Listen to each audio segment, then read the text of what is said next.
खबरां विस्तार दे नाल जिक्र करांगे। एक मंदभागी खबर दा बीजेपी आगू सोनाली फोगाट दी मौत हो गई है। गोवा दे विच हार्ट अटैक दे नाल मौत की खबर है। दस्सी कि गोवा दे विच शूटिंग कर रहे सन और टिकटॉक स्टार सन सोनाली फोगाट। इस तो इलावा विधानसभा चोण भी लड़ी गई सी। टीवी शो बिग बॉस दे विच भी नजर आए सन।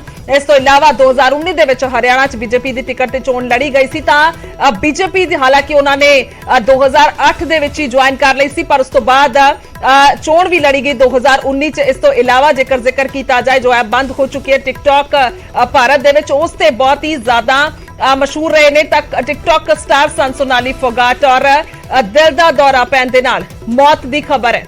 दिल का दौरा पैण दे नाल मौत हो गई है, जिस तो बाद परिवार दे नाल उन्हां दे चाहण वालियां नूं उन्हां दे फैंस नूं एक वड्डा घाटा पिया तां किते ना किते अहम यह भी है कि इस तरह दे नाल अचनचेत मौत हुई है। अचनचेत मौत हुई है। बीमार नहीं सन, शूटिंग दे लई गए, शूटिंग दे लई जाण तो बाद तां हुण ਇਹ मौत की खबर आती है। संदीप सैनी फोन लाइन ते ने साडे नाल ज्यादा जानकारी लई। संदीप, ये भी खबर आ रही है कि गोवा उनके परिवार वाले रवाना हो रहे हैं क्योंकि देर रात की ये खबर है कि देर रात ये मौत हुई है। अभी की क्या कुछ आपके पास जानकारी? जी, देर रात की नहीं है, आज सुबह की ही ये घटना है। जो परिवार वालों ने बताया है कि 2 घंटे पहले ही उन्हें पता चल रहा है कि सोनाली फोगाट की गोवा में हार्ट अटैक की वजह से मौत हो गई है और उनके परिजन है गोवा के लिए निकल चुके हैं। और जो प्राथमिक सूचना आई है वो हार्ट अटैक की वजह से है, लेकिन जांच में सामने आएगा कि किस वजह से उनकी मौत हुई है। और वो 2019 में आदमपुर से चुनाव लड़ी थी और कुलदीप बिश्नोई से करीब 7 हार गई थी। और अब वो कुलदीप बिश्नोई और सोनाली फोगाट एक ही पार्टी में बीजेपी में, और 5 दिन पहले उनकी दोनों की मीटिंग आपस में मीटिंग हुई थी और दोनों ने मिलकर यही कहा था कि अब वो दोनों ही एक ही पार्टी में हैं और आने वाले दिनों में वो विकास के लिए अब आदमपुर विकास के लिए कार्य करेंगे। जी इसके अलावा अगर बातचीत की जाए तो पारिवारिक मेंबर क्या कुछ कह रहे हैं, क्योंकि अचनचेत ये मौत होती है, कोई बीमार नहीं थे, शूटिंग के लिए गए थे, और क्या कुछ आपके पास जानकारी संदीप, क्योंकि बड़ा चेहरा थे बीजेपी का, लंबे समय से बीजेपी के साथ जुड़े हुए थे? जी, साफ तौर से उनके परिजनों से ज्यादा बातचीत नहीं हुई है, लेकिन उन्होंने कहा है कि वो ज्यादा बीमार नहीं थे, अचानक हार्ट अटैक हुआ है और उसकी वजह से मौत हुई है। और आज सुबह ही उनकी मौत हुई है। उन्हें सूचना मिली और सूचना मिलने के बाद वो आदमपुर से जो परिजन रहते हैं और जो फतेहपुर में उनके है वतन, वो यहाँ से गोवा के लिए निकल चुके हैं। जी ठीक है संदीप, तमाम जानकारी के लिए धन्यवाद। तो फिलहाल एक बड़ी खबर झटका देने वाली सुभाविक तौर पर, क्योंकि अचनचेत मौत होंदी है। 41 साल की उम्र है सोनाली फोगाट दी। 41 साल की उम्र दे विच वो इस दुनिया नूं अलविदा कह गए ने।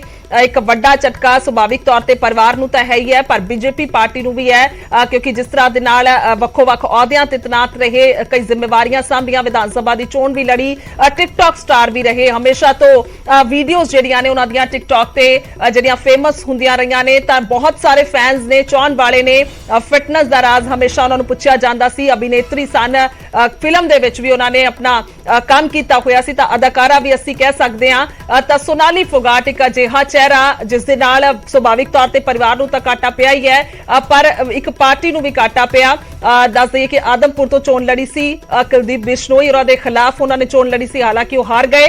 पर हुण मीटिंग जिहड़ी है थोड़े दिन पहला भी उन्होंने कुलदीप बिश्नोई और दे नाल होई, तां उन्होंने बीजेपी दे विच आउण दी तैयारी नूं लैके कह सकदे हां कि जिस तरह दे नाल वो आए, तां उस तो बाद चर्चा जिहड़ी है चल रही सी, पर हुण ਇਹ ਵੱਡਾ ਘਾਟਾ ਪਿਆ। दिल का दौरा पैण दे नाल, हार्ट अटैक दे नाल मौत की खबर है। मनोहर लाल दस दईए कि कौन सन सोनाली फोगाट, कौन सन, ये तुहानूं ग्राफिक के जरिए सी लगातार दिखा रहे हैं। हरियाणा की बीजेपी आगू सन। 2019 दे विच उन्हां दे वल्लों चोण लड़ी गई। Social media star, TikTok star रहे, बिग बॉस का भी हिस्सा रहे, तो उत्थे भी बेहद अहम रोल उन्होंने अपना अदा किया, क्योंकि बिग बॉस एक अजिहा शो जो कि पूरी देश दे विच फेमस है, तो उत्थे भी उन्हां दे वल्लों हिस्सा लिया रहा सी। ਤਾਂ ਇਹ ਤਸਵੀਰ ਇੱਕ ਤੁਹਾਨੂੰ ਦਿਖਾ ਰਹੇ ਹਾਂ ਅਸੀਂ ਸਕਰੀਨ ਤੇ, ਜੋ ਇਹ ਗੁਲਾਬੀ ਪੱਗ ਦੀ ਇੱਕ ਤਰ੍ਹਾਂ ਦੇ ਨਾਲ ਹਰਿਆਣਾ ਦੇ ਵਿੱਚ ਜੋ ਪੱਗ ਬੰਨੀ ਜਾਂਦੀ ਹੈ, ਹਰਿਆਣਾ ਦੇ ਵਿੱਚ ਪਗੜੀ ਇਸ ਨੂੰ ਕਿਹਾ ਜਾਂਦਾ ਹੈ। ਤਾਂ ਇਹ ਆਖਰੀ ਤਸਵੀਰ ਹੈ, ਜੋ ਜਾਣਕਾਰੀ ਸਾਨੂੰ ਮਿਲ ਰਹੀ ਹੈ, ਇਹ ਆਖਰੀ ਤਸਵੀਰ ਉਹਨਾਂ ਨੇ ਖਿਚਵਾਈ ਹੈ। ਦੇਰ ਰਾਤ ਦੀ ਇਹ ਤਸਵੀਰ ਦੱਸੀ ਜਾ ਰਹੀ ਹੈ ਜੋ ਉਹਨਾਂ ਨੇ ਖਿਚਵਾਈ, यानी कि ਹੁਣ ਤੋਂ ਕੁਝ ਘੰਟੇ ਪਹਿਲਾਂ ਹੀ अपनी मौत तो कुछ देर पहला ही ये तस्वीर जिहड़ी है सोनाली फोगाट ने खिंचवाई जो असीं तुहानूं दिखा पा रहे हैं स्क्रीन ते और एक पासे टिकटॉक दियां वीडियोज़ भी दिखा पा रहे हैं जो कि जिस दे विच उन्हां ने ਵੱਖ-ਵੱਖ अपने तरीके दे नाल जिहड़ा एंटरटेनमेंट करन दी कोशिश कीती या फिर शौक सी उन्हां नूं इस तरह दे नाल वीडियोज़ बनाउण दा ਉਹ ਵੀਡੀਓਜ਼ ਜਿਹੜੀਆਂ ਨੇ ਬਣਾਉਂਦੇ ਸਨ ਤਾਂ ਉਹ ਪਸੰਦ ਵੀ ਕੀਤੀਆਂ ਜਾਂਦੀਆਂ ਸਨ ਕਿ ਕਿਸ ਤਰ੍ਹਾਂ ਦੇ ਨਾਲ ਲੋਕ ਚਾਹ ਰਹੇ ਸਨ ਉਹਨਾਂ ਨੂੰ ਤਾਂ ਇਹ ਤਸਵੀਰਾਂ ਅਸੀਂ ਲਗਾਤਾਰ ਤੁਹਾਨੂੰ ਵਿਖਾ ਪਾ ਰਹੇ ਹਾਂ ਤਾਂ ਟਵੀਟ ਕੀਤਾ ਗਿਆ ਮਨੋਹਰ ਲਾਲ ਸੀਐਮ ਹੋਰਾਂ ਦੇ ਵੱਲੋਂ ਇਹ ਟਵੀਟ ਕੀਤਾ ਗਿਆ ਲਿਖਦੇ ਨੇ ਭਾਜਪਾ ਆਗੂ ਸੋਨਾਲੀ ਫੋਗਾਟ ਜੀ ਦੇ ਅਚਾਨਕ ਦੇਹਾਂਤ ਦੀ ਬਹੁਤ ਹੀ ਦੁਖਦਾਈ ਖਬਰ ਮਿਲੀ ਹੈ